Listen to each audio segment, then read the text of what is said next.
Amen. Praise the Lord Jesus Christ. It is the 2nd of October 2021 here in the Philippines, and I greet you a glorious Sabbath in the precious name of Jesus of Nazareth.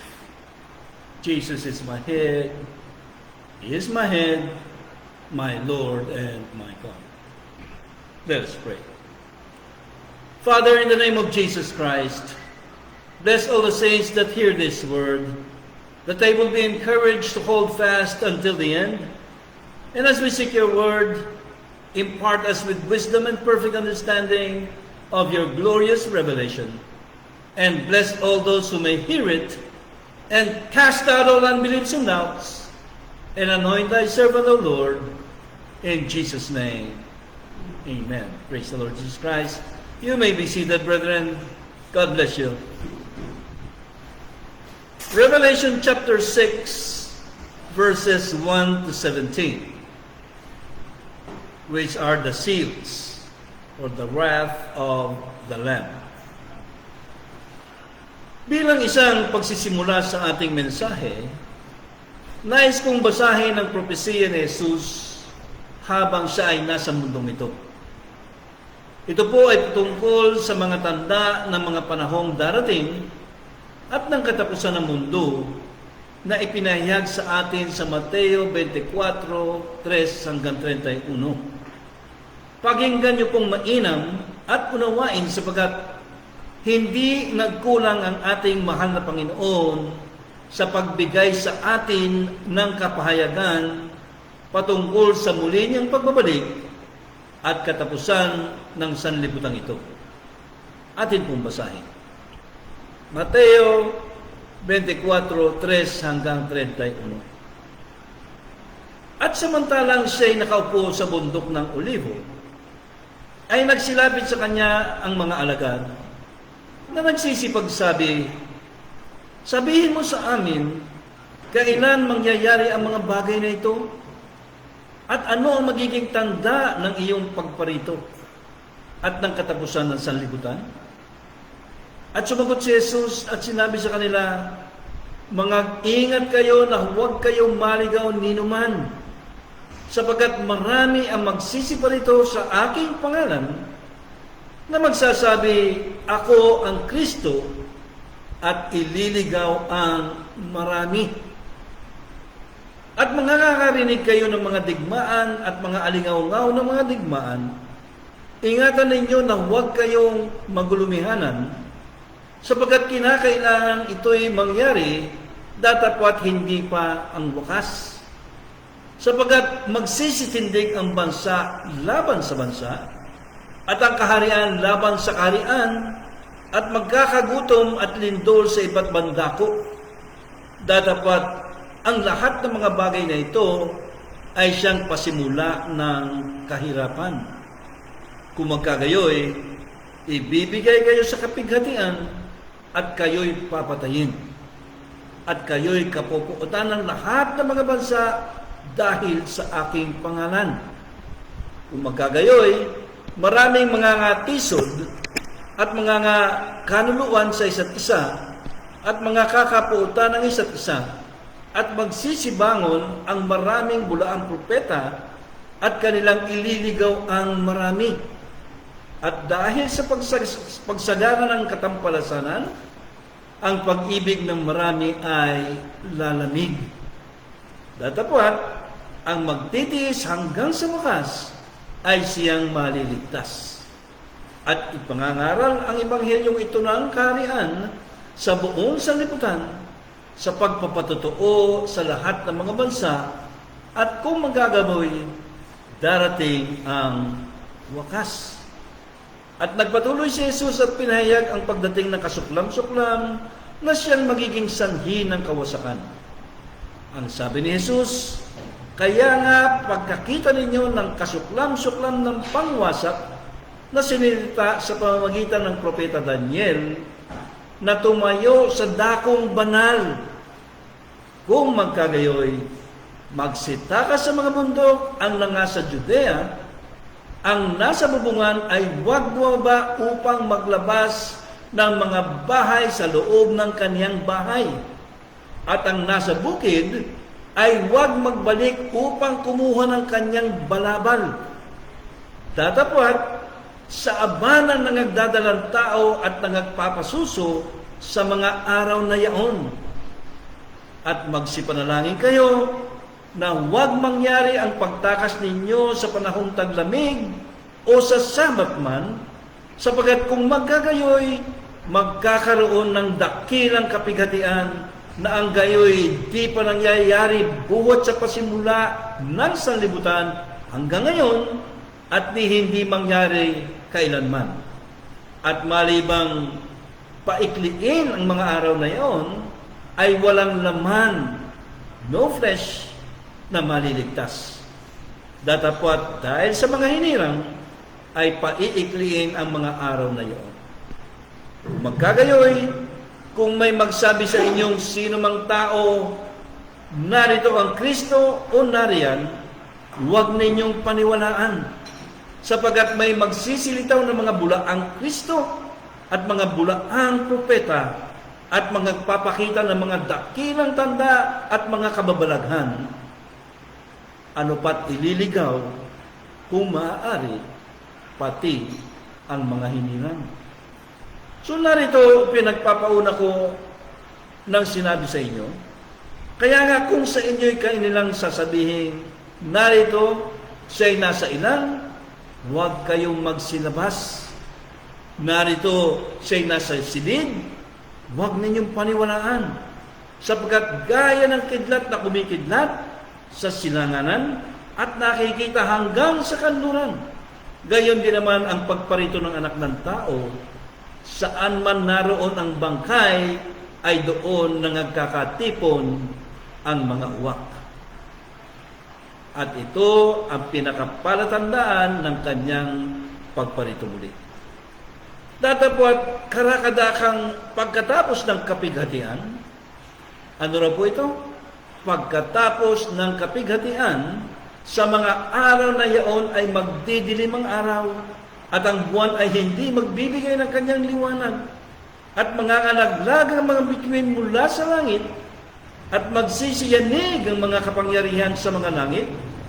Matapos na mga bagay na ito, at kung magkagayoy, lilitaw ang tanda ng anak ng tao sa langit, at kung magkagayoy, magsisitaghoy ang lahat ng mga angkan sa lupa, ang mga magkakakita nila ang anak ng tao, si Jesus, na nagpaparitong sumasa ang mga alapaap ng langit na may kapangyarihan at dakilang kaluwalhatian, at susuguin ang kanyang mga anghel na may matinding pakaka, at kanilang titipunin ang kanyang mga hinirang mula sa apat na hangin ng sanlibutan, mula sa isang dulo ng langit hanggang sa kabila.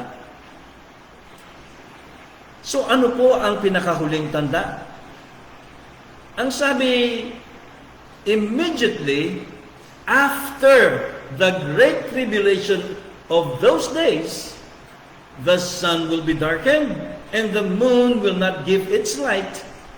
The stars will fall from the sky, and the heavenly bodies will be shaken.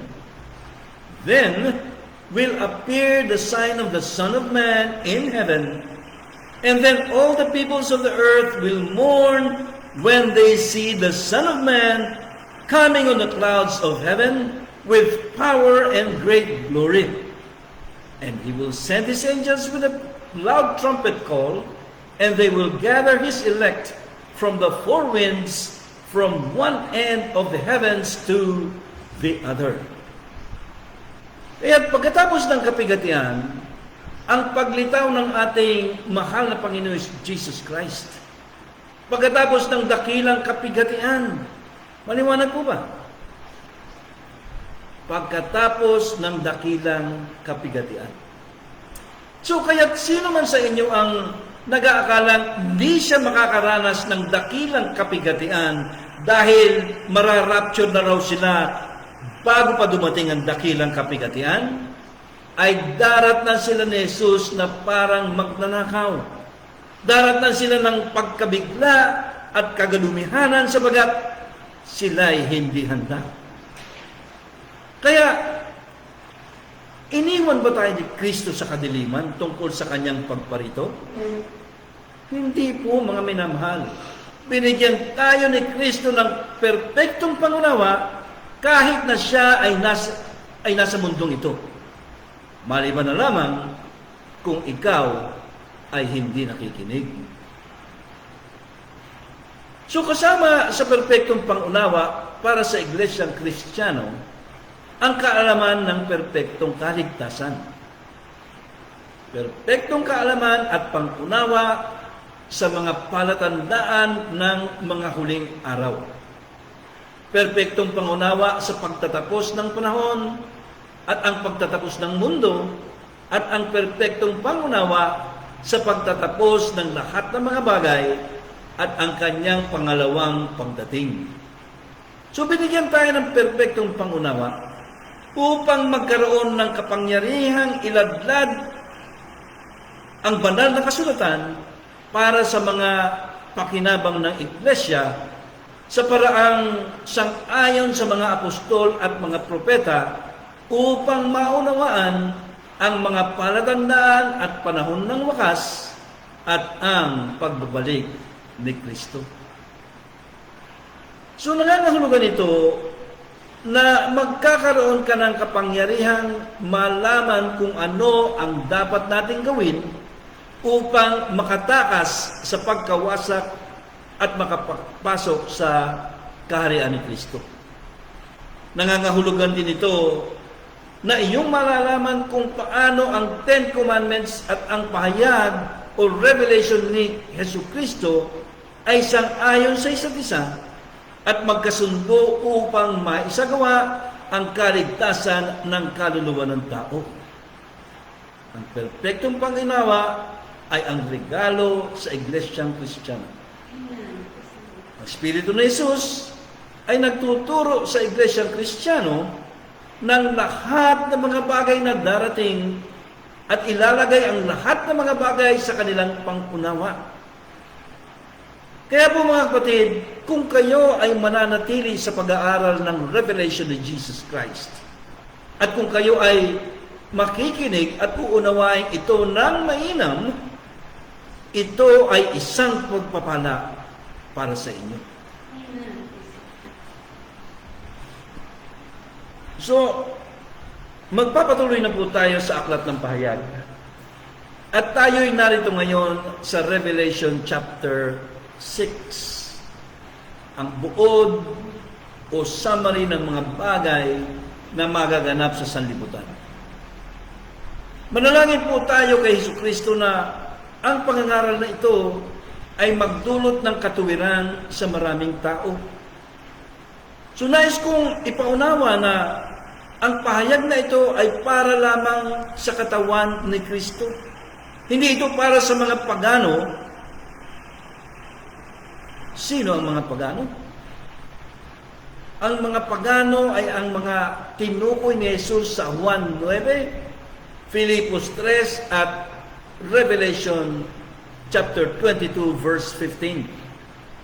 Sila ang mga huwad na propeta na hindi iginagalang ang 10 utos na naibigay kay Moises na binibigyang kahulugan ng patotoo ni Jesucristo. Lumihis sila sa mga katotohanan ito. Sila ang mga pagano. Lahat ng churches na hindi nagbibigay ng honor sa 10 Commandments ay nabibilang sa mga iglesyang pagano.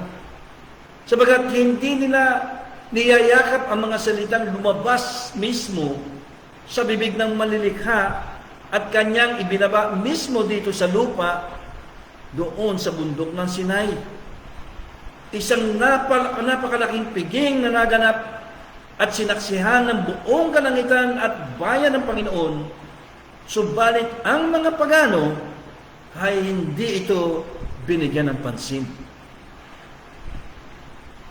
Mga minamahal, upang masamba si Jesucristo sa Espiritu at sa katotohanan, at upang iyong pakinabangan ang mga pahayag na ito, dapat tayong committed sa 10 utos at sa patotoo ni Jesus.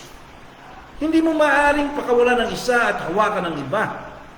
Kailangan mong kunin ang buong tinapay para sa iyong nutrisyon. Kaya't ito ay para sa katawan ni Kristo. Sabagat ang mga pagano ay sisipa at sasabihin na tumigil na ang mga ito. Sasabihin nilang lumipas na ang 10 kautusan.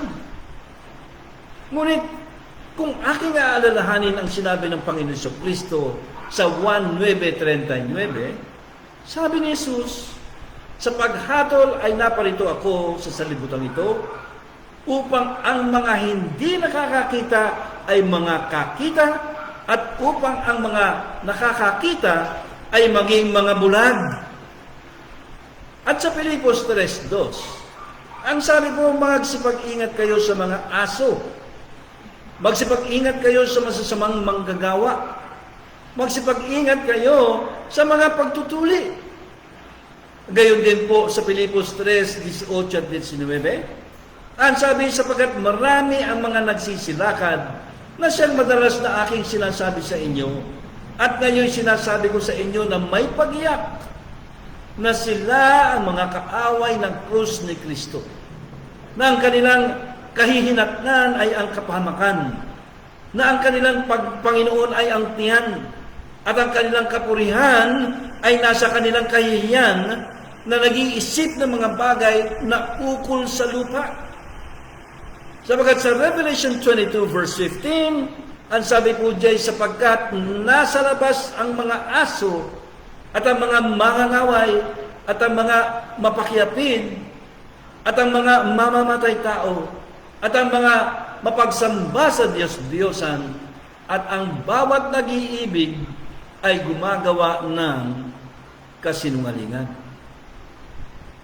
So hindi po ba lahat ng mga nabanggit ay mga malabagin sa 10 kautusan? Kaya ang lahat ng mga ito ay mga bulag. Sila ay mga bulaang propeta. ang mga ito ay sinungaling.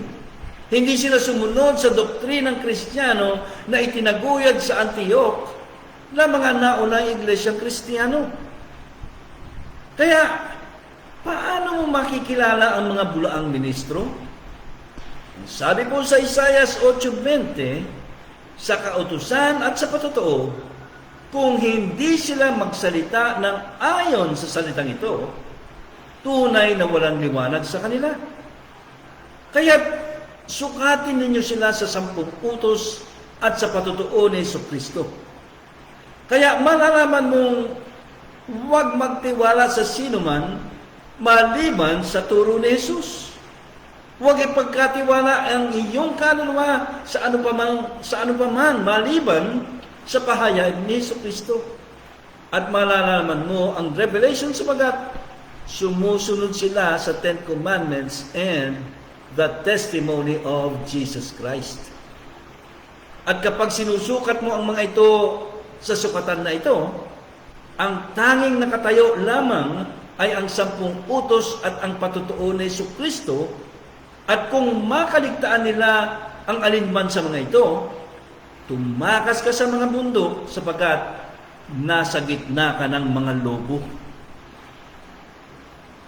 Kaya dito po sa Revelation chapter 6, lumalim na po tayo sa aklat ng pahayag. Sa chapters 4 and 5, nakita natin na si Jesus ay ang makapangyarihan sa lahat. At ating nakita kung paano dapat sambahin si Jesus. At kung paano si Jesus ay maluluwalhati at maitataas sa gitna ng lahat ng nasa langit. Kung paano dinakila si Jesus na nakaupo sa trono ng kanyang lingkod na si David. Si Jesus ang ugat ni David at ang leon ng tribo ng Judah. Kaya itong banal na pagsamba kay Jesucristo ang panimula para maunawaan ang lahat o ang aklat ng pahayag. Ang pagkakaroon ng buong pagkakaunawa na si Jesus ang Almighty God ay ang ugat sa pag-unawa sa aklat ng pahayag. Sa chapter 5, nakita natin na si Kristo ay nagtagumpay na maging karapat-dapat na buksan ang 7 selyo. Si Kristo lamang ang may karapatang iladlad ang kahulugan ng mga selyo. Sa katunayan, naipahayag na niya ang mga palatandaan bago ang kanyang kamatayan at muling pagkabuhay. Doon po sa bundok ng Olibo. Nang tanungin siya sa Mateo 24 tungkol sa kanyang muling pagbabalik, inihayag niya ang mga susi na kailangan natin upang maunawaan ang mga selyo. At naitala ito sa Mateo 24, Marcos 13 at Lucas 21. Sa 3 ebanghelyong ito ay inihayag na ni Jesus kung ano ang mangyayari sa mundo hanggang sa kanyang pagbabalik. At dito sa Revelation 6, itinala ni Juan ang mga kaganapan sa 7 selyo. Nang eksakto sa parehong pagkakasunod-sunod tulad ng naunang inilarawan ni Kristo.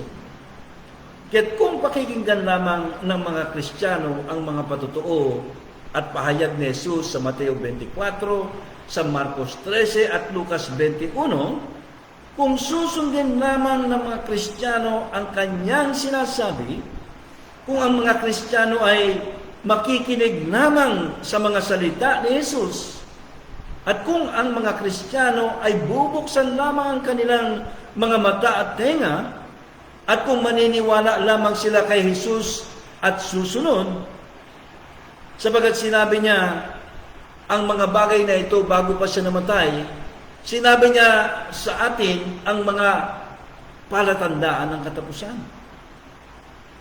Kaya mga kapatid, ang Revelation chapter 6 ay naglalaman ng 2 bagay.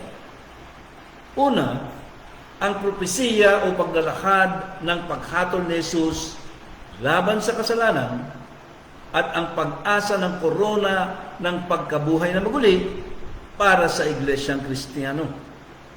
Ang 7 mga selyo ng aklat ay nangangahulugang walang iba kundi si Jesus ang maaaring magbukas at magbasa ng aklat. Ang pagbubukas ng mga selyo ay nagpapakita ng isang buod na pangitain ng mga nilalaman ng aklat. Ito ang talahanayan o table of contents ng aklat ng Revelation. Ito ang theme ng aklat. Ito ang kerigma, ang ipinahayag na mensahe ng aklat ng pahayag. So, chapter 6 is a summary of the entire book and events that will unfold upon the opening of each seal. So, sa pagsasalita tungkol sa libro, sinabi ng propetang si Isaias na sa 8:16 na itali ang patutuo at iselyo ang kautusan sa aking mga alagad. So, ang Revelation chapter 6 ay tungkol sa galit ng Panginoon na bubuhos dito sa sanlibutan at sa mga last day Christian church na kanyang sinelyuhan. Sila yung naselyuhan ng Panginoon ng kanyang 10 kautusan. Sila ay nakatali sa 10 utos at di sila humahalagpos dito. Kaya sa mga bulaang pastor na di sumusunod sa 10 kautusan, ang Book of Revelation ay sarado at selyado. Selyado ito sa mga bulaang churches, gayon din sa kanilang mga followers. Ngunit binuksan ito ng Panginoon Jesucristo at isiniwalat sa kanyang mga hinirang. Ang aklat ng pahayag ay para lamang sa mga banal ni Kristo. So basahin po natin sa pasimula ng aklat sa Revelation chapter 1, verse 1, ang pahayag ni Jesucristo na ibinigay sa Kanya upang maipakita sa Kanyang mga lingkod, ang katawan ni Kristo, ang mga bagay na dapat mangyari sa ilang sandali at siya ay nagsugo at nagpahiwatig nito sa pamamagitan ng kanyang anghel sa kanyang lingkod na si Juan. Maliwanag po, para sa kanyang mga lingkod lamang ang mensahe ng Book of Revelation.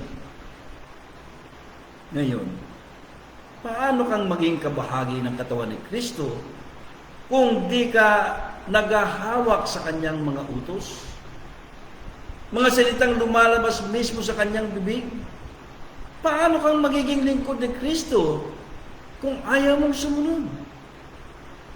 Definitely, hindi mo ito mauunawaan sapagkat salungat ang pananampalataya mo kay Kristo.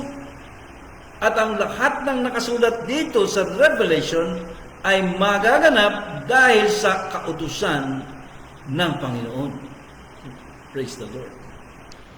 So sa ating pag-aaral ng chapter 6, makikita natin na hindi nagbago ang mga tanda na ibinigay sa atin ng ating mahal na Panginoon patungkol sa katapusan at muli niyang pagbabalik. Ang mga kaganapang pinahahayag niya sa Mateo 24, Lucas 21 at Marcos 13 ay siya rin mga tanda na ipinahayag niya sa Revelation.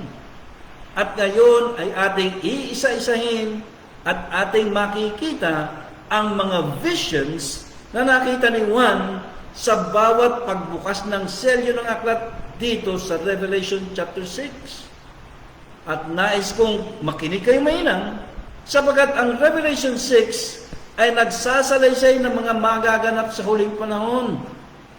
At tunay na pinagpala kayong lubos sapagat hindi lahat ng tao ay nakikita ang ating nakikita ngayon. Amen? Amen? Now, let us go to Revelation chapter 6. Praise the Lord.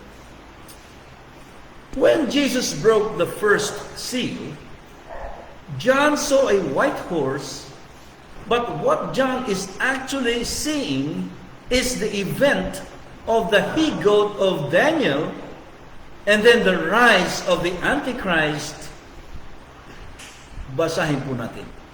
Revelation chapter 6 verses 1 and 2. At nakita ko nang buksan ng kordero ang isa sa 7 selyo, at narinig ko sa isa sa 4 na nilalang na buhay na nagsasalitang gaya ng tunog ng kulog, halika! At tumingin ako, at narito ang isang kabayong maputi, at yung nakasakay dito ay may isang busog, at binigyan siya ng isang putong, at siya yumaong nananakop at patuloy na manakop. Kaya't nang buksan ng mahal na Panginoon Hesus ang unang selyo, nakita ni Apostol Juan ang isang puting kabayo at ang nakasakay dito ay mananakop. At nakikita ni Juan dito ay ang kaganapan ng kambing na lalaki sa aklat ni Daniel at ang pag-ahon ng Antikristo. Ang puting kabayo na ito, ang unang babalang ibinigay ni Jesus sa kanyang mga disipulo sa bundok ng Olibo. Binalaan niya sila sa Mateo 24, 4 at 5. Ang sabi ni Jesus, "Mag-ingat kayo na huwag kayong mailigaw ni numan, sapagkat marami ang magsisipalito sa aking pangalan na mga nagsasabi, ako ang Kristo, at ililigaw ang marami." So, nais ko pong linawin sa inyo na ang puting kabayo sa ngayon ay ang Estados Unidos ng Amerika. Pagkatapos ng puting kabayong ito, o pagkatapos ng USA na maging puting kabayo, at itong USA ay bumagsak at wala na, at ito'y nakikita natin nagaganap na ngayon, pagdakay, matatapos din ang kapangyarihan ng Estados Unidos, pati ang US dollar ay mawawala. At matapos na bumagsak ang ekonomiya ng USA, ay susunod na puting kabayo o white horse ay ang Antikristo na magmumula sa Syria. At kanyang itatayo ang kanyang relihiyong pampolitika at kaharian sa Jerusalem. Ang Syrian na Antikristo ay ang white horse of the end time. At kanyang ititindig ang kanyang kaharian sa Jerusalem upang manakop, manlupig, at maghari sa buong mundo. Mga kapatid, kapag tinitignan mo ang Book of Revelation, tinitignan mo ang mga prinsipalidad at kapangyarihan, ang makikita mo dito ay hindi literal na mga kabayo, kundi ating tinitignan ang mga kaganapan sa lupa mula sa isang makalangit na pananaw, sapagkat si Juan ay umakyat sa langit at siya ay sumasa espiritu nang siya ay tawagin. Kanyang tinitignan o pinanonood ang lahat ng mga kaganapan mula sa kanyang makalangit na pananaw. Kaya ang mga kabayong ito na ating makikita sa pagbubukas ng mga selyo ay hindi literal na mga kabayo, ngunit ang mga ito ay pamahalaan at kapangyarihan. Kaya upang malaman na ang mga ito ay mga prinsipalidad at kapangyarihan, kailangan mong pumunta sa Zechariah chapter 6, kung saan nakikita ni Zechariah ang 4 na karo. So, Zechariah chapter 6 verse 1, sabi ni Zacarias, "At ako'y tumangila at aking nakita, at narito, lumabas ang 4 na karo mula sa pagitan ng 2 bundok, at ang mga bundok ay mga bundok na tanso. Ang unang karo ay may mga kabayong mapula, kung sa unang karo ay may kabayong mapula, at sa ikalawang karo ay may kabayong maitim, at sa ikatlong karo ay may mga kabayong maputi, at sa ikaapat na karo ay mga kabayong kulay abo. Na magkagayoy, ako'y sumagot at sinabi ko sa anghel na nakikipag-usap sa akin, ano ang mga ito, Panginoon ko? At ang anghel ay sumagot at nagsabi sa akin, ito ang apat na spirito sa himpapawid na lumalabas na pinakasugo mula sa harapan ng Panginoon ng buong lupa. These horses are the four spirits of the heavens which go forth from standing before the Lord of all the earth. At gaya rin dito sa Revelation chapter 6, ang nakita ni Juan ay apat na kabayo, apat na espiritu ng kapangyarihan. Kaya nakikita natin dito na ang mga kabayong ito ay mga espiritu. Ito ang mga espiritu ng mga nahulog na mga anghel. Ang mga kabayo ay nagpapahiwatig ng mga prinsipalidad at kapangyarihan na pinalaya upang sirain ang lupa sa kanilang pangangasiwa. Ibig sabihin, ay binitawan ni Jesus ang mga kapangyarihan ito ng kadiliman upang matupad ang kanyang kalooban patungkol sa paghuhukom sa mundo. Binubuksan niya ang kailalimang hukay at pinakawalan ang mga nahulog na mga anghel na ito mula sa kailalimang hukay at mga kapangyarihan ng kadiliman upang ipahamak ang mundo sa mga tao. The first horse or white horse is the military wing of the prince of the power of the air. Palaging may mga dakilang personalidad na militar. Nariyan sila Ramesses the Great, Genghis Khan, Xerxes the Great, Cyrus the Great, Alexander the Great, Constantine, Napoleon, Adolf Hitler, General Dwight Eisenhower, at marami pa. Sa madaling salita, nagkaroon tayo ng mga makapangyarihang military mula pa noon at sila ay nanakop at nanlupig sa mundo para sa kanilang sariling kapakinabangan. Alam natin na ang sino mang pumupunta sa digmaan ay laging aani ng mga benepisyo ng digmaan. Laging may buti. Laging may makakamkam. Palaging may pilak at ginto na kanilang matitipon bilang isang resulta ng giyera.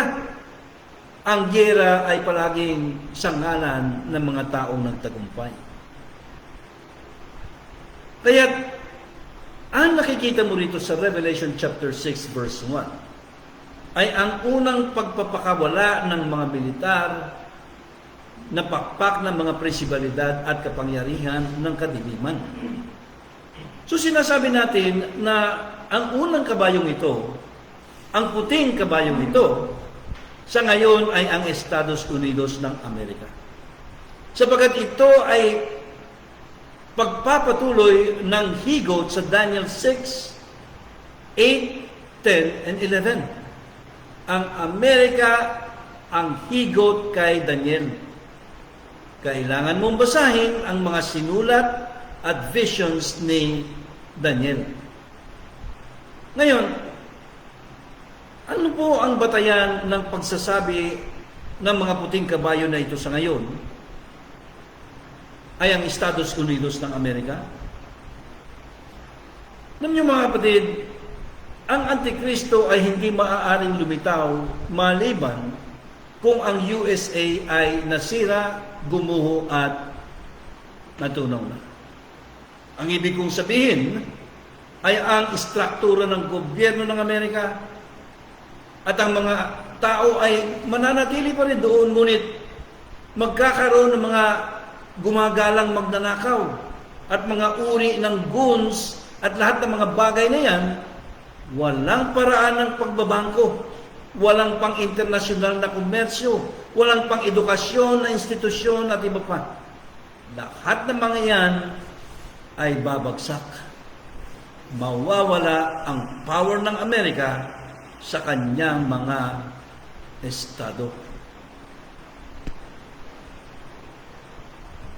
Sabagat sa sandaling ang kambing na lalaki o ang higot sa Daniel at ang puting kabayo sa Revelation chapter 6 na siyang Amerika ay atakihin ang Iran sa anumang paraan, sila ay magsasayaw at magsasaya at magsisigawan. At tulad ni Belshazzar, sa kanyang panahon ay nagbunyi at namyesta, at habang siya'y umiinom mula sa gintong tasa na nakuha mula sa templo ng Jerusalem, ay lumitaw ang isang kamay sa dingding at sinabi, Mene, Mene, Tekel, Peres. Na ang kahulugan ay Mene, pinilang ng Panginoon ng iyong kaharian at winakasan. Tekel, ikaw ay tinimbang sa timbangan at ikaw ay nasusumpungang kulang. Peres, ang iyong kaharian ay hinati at ibinigay sa mga Media at mga taga-Persya. At nung gabing iyon, si Belshazzar ay pinaslang. Kaya tulad ni Belshazzar, gugustuhin ng USA na atakihin ang Iran bilang pangunahing problema ng kanluran. At ang mga kaalyado nito sa Europa, dahil ang gobyerno lamang ng Iran o imperyo ng Persia ang pinakamalakas sa lugar. Hindi sila, ihingi sila ng tulong sa Israel upang gawin ito at patahimikin ang lugar at talunin nila at magwagi laban sa Iran. Ngunit, isang bagay na hindi nila magawa sa Iran ay hindi nila kayang sakupin at i-capture ang mga bukirin ng langis. Ang mga bukirin ng langis ng Iran at mga yaman nito. Hindi nila malulupig ang Iran. Hindi nila malulupig yun sapagat ang mga Muslim ay ganoong uri ng mga tao.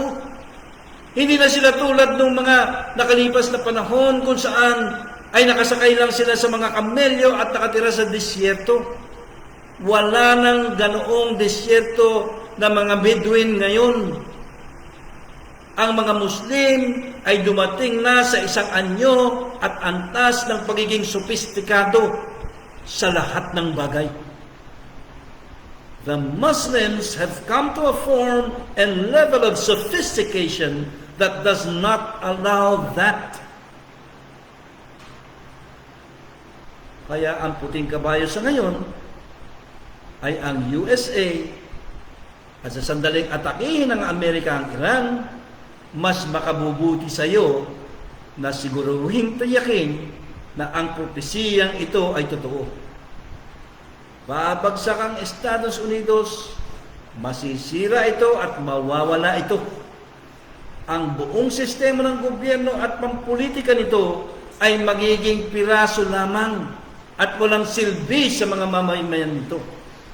At ang Estado o ang mga Estado nito ay magiging pagmamay-ari ng mga dayuhan.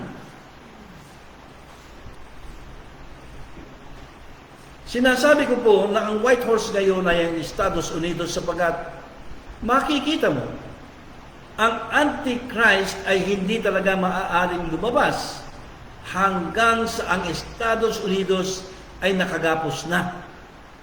Ang fallen angel na kumokontrol sa USA ay dapat na magapos. At kapag ang anghel ng USA ay nakagapos na, ang isang anghel naman ang papalapit.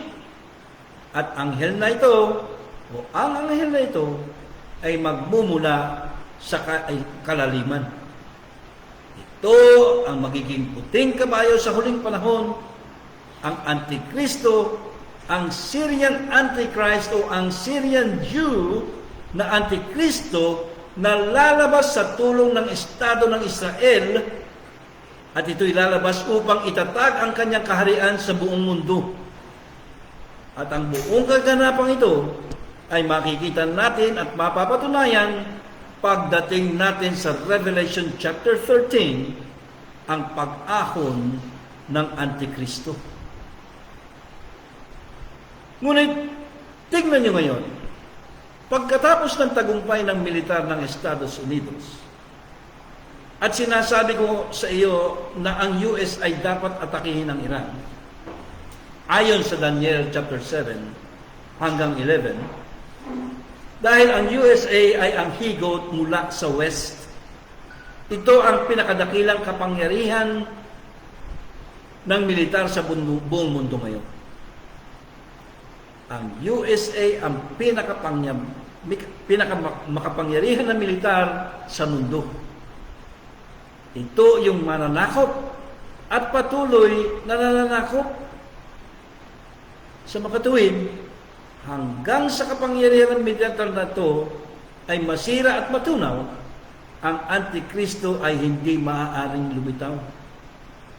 Hindi ito makakalitaw. Sinasabi sa atin ng Biblia na ang Antichrist, ang puting kabayo sa huling 7 taon ng sibilisasyon ng tao, ay nakagapos ngayon hanggang sa atakihin ng US at talunin ng Iran. At sa lalong madaling panahon, kapag ang US ay umatake at talunin ng Iran, ang Antikristo ay lilitaw na. Sa pagtatapos ng panahon, ang panlilinlang ng sangkatauhan ay magiging napakatindi. Na ang karamihan sa mundo ay mapapasailalim na isang tiwali, huwad, at maidelotriya na reliyosong sistema. Isang tumanggi sa totoong mga aral ng Biblia. Sinasabi nito na kahit ang mga hinirang ay malilinlang. Sapagat sino ang mag-aakala na ang Israel ang tutulong sa pagtatag ng Antikristo? Mga kapatid, ang lahat ng ito ay mapapatunayan sa mga susunod na chapters ng Revelation. Partikular sa chapters 13, chapter 17, at chapter 18. Now, listen, body of Christ. You need to know these things. Kailangan mong malaman ang mga bagay na ito upang malaman mo kung paano itatapon ang lahat ng iyong papel na pera, mga credit card at lahat ng mga bagay na walang kabuluhan na hindi mo may magpapalit para sa pagkain. Sa halip ay mag-imbak ka ng ginto at pilak dahil iyon lang ang paraan mo ng komersyo. Yun lamang ang paraan na maaari kang makakuha ng kalakal o makipagpalitan, at iyon lang ang tanging paraan upang makagawa ng inyong paraan para sa pagkain, upang mayroon kang makain nang hindi nagpapasakop sa gobyerno ng Antikristo. Yun lamang ang paraan. Kaya kailangan mong malaman ang lahat ng mga ito upang makapaghanda ka para sa panahon na ito. Sapagkat ang Antikristo ay magtatakda ng isang sistema na hindi ka maaaring bumili at makakain at kumuha ng pagkain ng gobyerno maliban kung mangangako ka ng katapatan sa Antikristo. Kaya't kailangan mong maghanda. Hindi mo maaaring gamitin ang sistema ng Antikristo. Hindi mo nais na mangako ng katapatan sa Antikristo para lamang makakain ka. Oh. Pamilyar po ba sa ngayon yan? Kasi hindi ka tatanggapin sa trabaho kung hindi ka magpabakuna. Sample na po yan.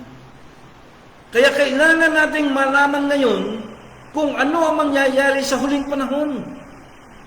Iyan ang dahilan kung bakit tinanggal ng kordero ang selyo ng aklat upang maipahayag kay Juan, at ganoon din sa ating mga lingkod niya ang mga magaganap upang tayo'y maging handa sa mga darating na kapighatian at upang tayo'y maghanda ng may kagalakan sa muling pagbabalik ng ating Lord Jesus Christ.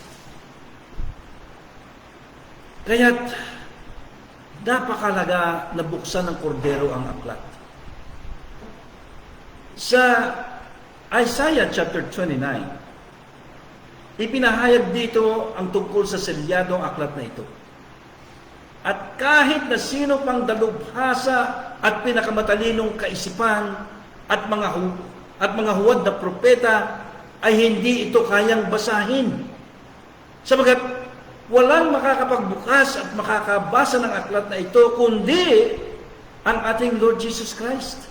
Siya lamang ang makakabasa nito. Walang sino mang karapat-dapat kundi siya.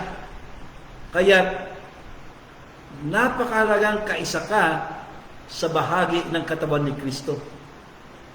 Alam niyo na ang ibig ko sabihin. So, hindi ito maririnig sa mga ebanghelista sa telebisyon o sa mga bulaang mga ngaral na nagkukunwaring kaya nilang hulaan ng mga magaganap. Dahil ang katotohanan ay nakalaan lamang sa body of Christ. Ang buong katotohanan ay pinahayag ng mga propeta at mga apostoles lamang ni Jesus Christ. Sabi ni Isaiah sa chapters 8 and 29 na itong book of Revelation ay sarado sa lahat ng false prophets. Sarado sa mga false pastors, sa false ministers, at sila yung mga hindi nagsasalita ayon sa kautusan at patotoo ng Panginoong Hesus. Hindi nakatali at nakaselyo ang kautusan. Only Jesus Christ can read it.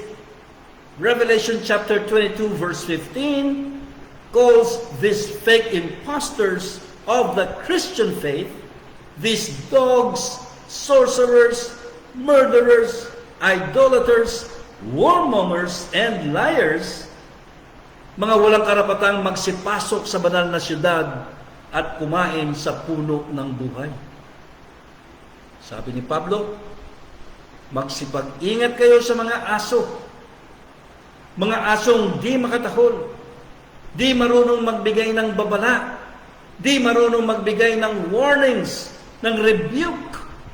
Beware of dogs. Why? Because it is the Christian church that worships Jesus Christ above everything. It is the Christian church that adores and worships Him in spirit and in truth. And it is the Christian church that believes that Jesus is the fullness of the Godhead bodily. It is the Christian church that believes that Jesus is the incarnation of God Himself. And the Christian church believes that Jesus is their head. The Christian church holds firm to the temptation during this spirit of testing. Jesus Christ has already written their name on the palm of His hand. The body of Christ, and they are going to hold firm to it until the revelation of Jesus Christ from the heavenly appears. Panghahawakan ng katawan ni Kristo ang Ten Commandments at ang testimony of Jesus Christ hanggang sa ang lahat ng nasa Revelation ay maganap. Listen, brethren. Matapos na magawa ng military wing ang lahat ng nais nila, tingnan nyo kung ano ang mangyayari. Ang mangyayari, kapag binuksan ng kordero ang mga selyo, makikita natin ang preview o buod ng kabuuan ng aklat ng pahayag. Kapag binuksan ng Jesus Christ ang mga selyo, para bagang ang lahat ng nilalaman ng aklat ay hindi makapaghintay na maihayag. Nang buksan ng Panginoon Jesucristo ang mga selyo, ang buong aklat ay sumambulat. Literal na nagsimula ang realidad na maging totoo bago pa man din niya ito basahin. Dito pa lamang sa chapter 6, makukuha na natin ang summary ng nilalaman ng Revelation.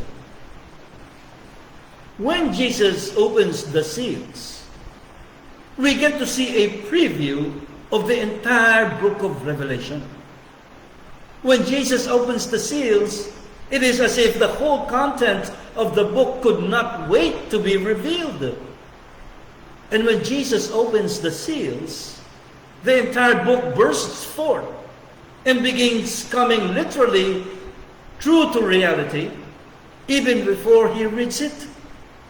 So, as soon as Jesus Christ opens its seals, we get a summary or a synopsis of what is contained in the entire book.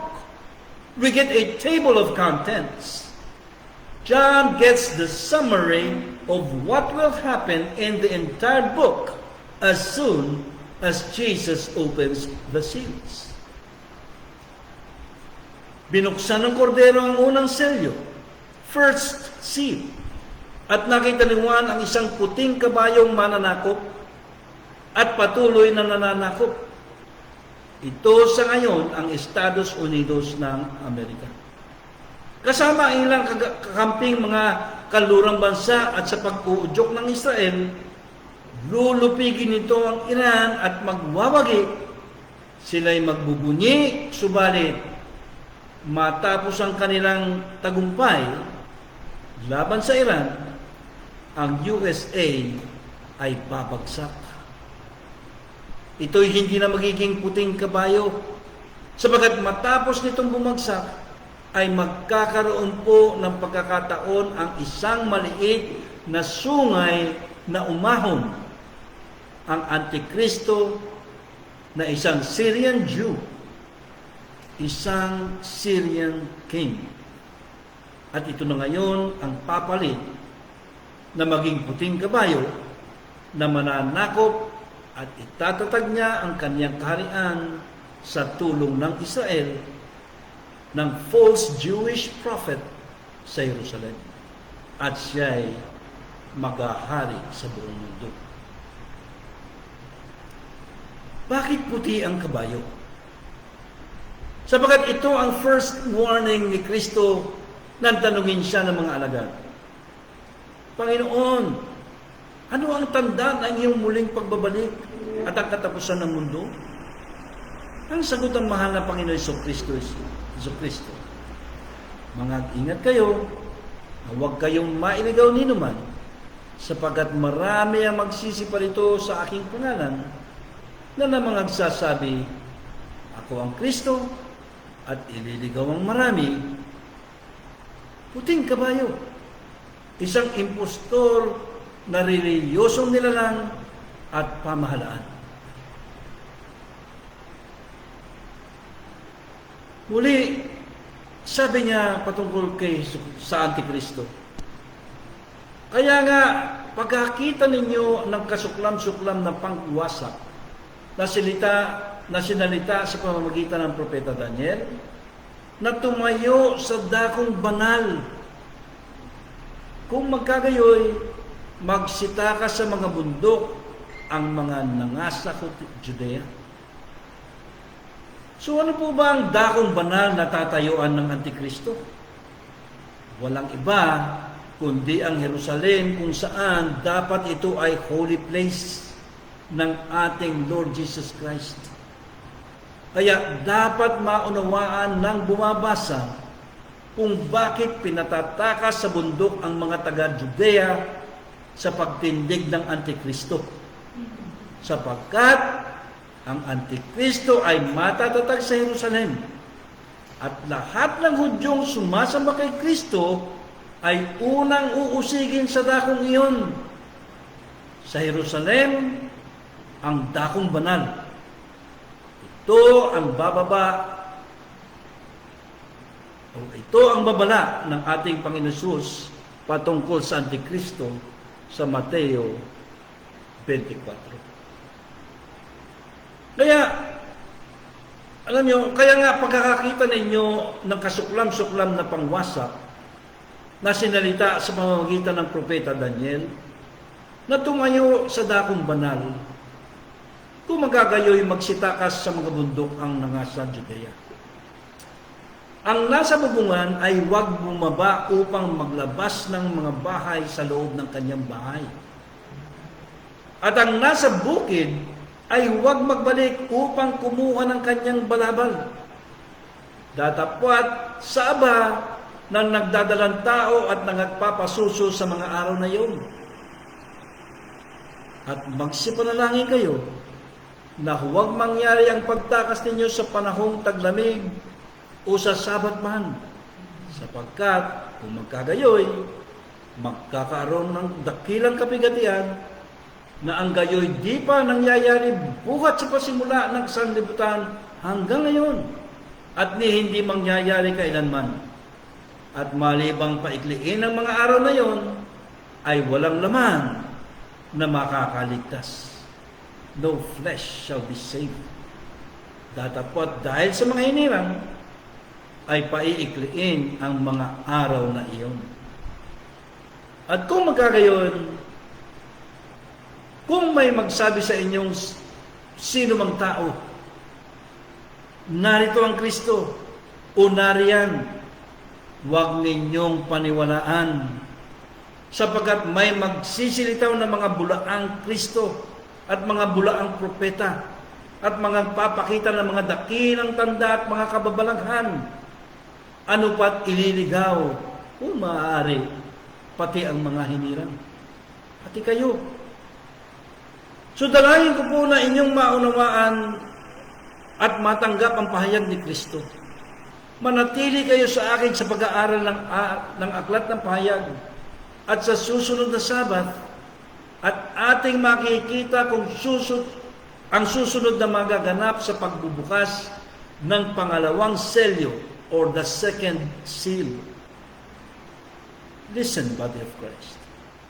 Jesus said, "Blessed is everyone that see or hear the word of prophecy contained in this book, and keep those things which are preached and taught here, for the time is at hand." Revelation 1:3. You know, the book of Revelation contains vital information for the salvation of the body of Christ. It is so important that the prophet John wept. John wept when he saw no one is worthy to break the seals so the book will be opened. No one is worthy to read it, even to look at it. John wept. But there is one found to be worthy, the Son of Man, the Lion of the tribe of Judah, the Root of David, the Lamb of God that was slain. Jesus. Jesus prevailed to open the book. Praise the Lord Jesus Christ. And He showed forth His servants the things which must shortly come to pass. Praise the Lord Jesus of Nazareth. Let us all stand. Praise the Lord Jesus Christ.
Ang bawat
And so, in the name of Jesus Christ, in the church I bind the devil, in the church I bind sin, in the church I bind the Trinity, in the church I bind ditheism, in the church I bind false doctrine, I bind false prophets, in the church I bind adultery, fornication, sodomy, homosexuality, and lesbianism.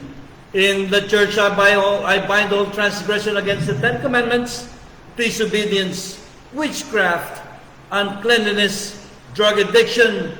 In the church I bind sickness and all manner of disease, poverty, mental illness, incest. In the church I bind gossip and backbiting, slander, hypocrisy, and all the unfruitful works of darkness.